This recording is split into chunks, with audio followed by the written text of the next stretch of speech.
നബി പറഞ്ഞു, മൻ സർറഹു അൻ യുൻജിയഹു അല്ലാഹു മിൻ ഖുറബി യൗമിൽ ഖിയാമ. ഖിയാമത്ത് നാൾ ഒരുപാട് വിപത്തുകളുണ്ട്, മഹ്ശർ നിൽക്കുമ്പോഴും ശേഷവുമൊക്കെ. ആ ദുരിതങ്ങളിൽ നിന്ന് ആശ്വാസം കിട്ടണം, അള്ളാഹു തന്നെ രക്ഷപ്പെടുത്തണമെന്ന് ഒരുത്തൻ വിചാരിക്കുന്നുണ്ടെങ്കിൽ ഫൽയുനഫിസ് അൻ മുഅ്സിരിൻ ഔ യലഅൻഹു. ഇവിടെ പ്രയാസം അനുഭവിക്കുന്ന ഒരാൾക്ക് നിങ്ങൾ എളുപ്പമുണ്ടാക്കി കൊടുക്കും, അയാളുടെ പ്രയാസങ്ങൾ നിങ്ങൾ നീക്കിക്കൊടുക്കും. നമ്മുടെ സഹോദരന്റെ, ബന്ധുവിന്റെ, പ്രിയപ്പെട്ടവന്റെ ഒരു പ്രയാസം നമ്മൾ ദൂരീകരിച്ച് അയാൾക്ക് ആശ്വാസം കൊടുത്തു, മനസ്സിന് സന്തോഷം കൊടുത്താൽ പരലോകത്ത് അള്ളാഹു നമുക്ക് ആശ്വാസം തരും, അള്ളാഹു നമുക്ക് സന്തോഷം തരും. കാന റജുലുൻ യുദായിറുൻ നാസ്. ജനങ്ങൾക്ക് കടം കൊടുക്കുന്ന ഒരാളുണ്ടായിരുന്നു. ഫകാന യഖൂലു ലി ഫതാ. തന്റെ ബാല്യക്കാരനോട്, അതായത് കൊടുത്ത കടം വാങ്ങാൻ വേണ്ടി അയാള് കടം വാങ്ങിയ ആളെടുത്തേക്ക് ആളെ പറഞ്ഞേക്കും.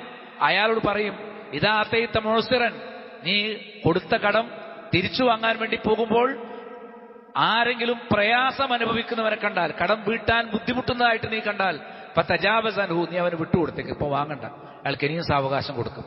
ലഅല്ലല്ലാഹ യതജാവസു അന്ന. നമുക്ക് പറ്റിയ പോരായ്മകളിൽ അള്ളാഹു ഒരു പക്ഷേ നമുക്ക് മാപ്പ് നൽകിയേക്കാം. ഹദീസിൽ കാണാം, ബുഖാരി മുസ്ലിം ഉദ്ധരിക്കുന്ന മുത്തഫഖുൻ അലൈഹി ഹദീസാണ്. ഫലഖിയല്ലാഹ ഫതജാവസൻ. അദ്ദേഹം അള്ളാഹുവിനെ കണ്ടുമുട്ടുമ്പോൾ ജീവിതത്തിൽ അദ്ദേഹം ചെയ്ത എല്ലാ തെറ്റുകുറ്റങ്ങളും അള്ളാഹു വിട്ടുകൊടുത്തിട്ടുണ്ട്. അദ്ദേഹം എന്ത് ചെയ്തു?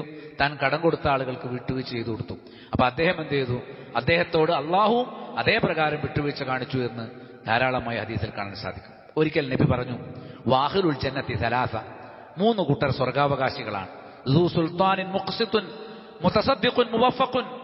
1, നീതി പാലിക്കുന്ന ഒരു ഭരണാധികാരി. 2, മറ്റുള്ളവർക്ക് സൗകര്യങ്ങൾ ചെയ്തു കൊടുക്കുന്ന ഒരു ധർമ്മിഷ്ഠൻ. 3, വറജുലുൻ റഹീമുൻ റഖീഖുൽ ഖൽബി ലികുല്ലി ദീ ഖുർബ വ മുസ്ലിം. അതേപോലെ തന്നെ എല്ലാ ബന്ധുത്വമുള്ളവരോടും എല്ലാ മുസ്ലിങ്ങളോടും ലോലമായ ഹൃദയം സ്വീകരിക്കുന്നവൻ. അതേപോലെ വഅഫീഫുൻ മുതാഫിഫുൻ ദൂഇയാൽ, പ്രാരാബ്ധമുള്ളപ്പോഴും അനീതി കാണിക്കാതെ വിശുദ്ധി പാലിക്കുന്നവൻ. ഈ 3 ആള്. 1, ധാരാളമായി മറ്റുള്ളവർക്ക് ഔദാര്യം ചെയ്ത നീതിമാനായ ഒരു ഭരണാധികാരി, പ്രജകൾക്ക് സൗകര്യം ചെയ്തു കൊടുക്കുന്നവൻ. 2ാമതായി ജനങ്ങളോട് ലോലമായി പെരുമാറുകയും കാരുണ്യം കാണിക്കുകയും ചെയ്യുന്നവൻ.